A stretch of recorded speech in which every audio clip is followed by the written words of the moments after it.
Hi guys guys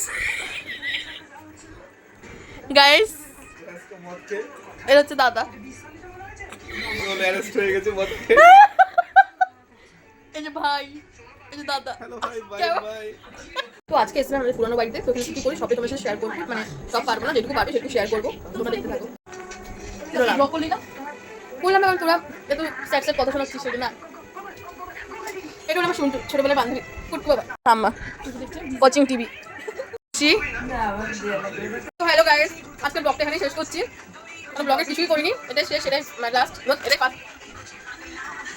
আজকের এই ব্লগটার করার কারণ হচ্ছে, তো আমরা বাংলাদেশ থেকে পিসি আর দাদা এসেছিলো, তো সবাই মিলে একসাথে প্রচুর আড্ডা দিয়েছি, তো সেটাই একটা ভিডিও করে রাখলাম যে দেখতে পারবো যে ওরা চলে যাওয়ার পরে আমরা সেই দিনগুলো দেখতে পারবো আর মনে করতে পারবো যে হ্যাঁ। তো আজকের জন্য চলো টাটা, ভালো লাগলে একটা লাইক করে দিও।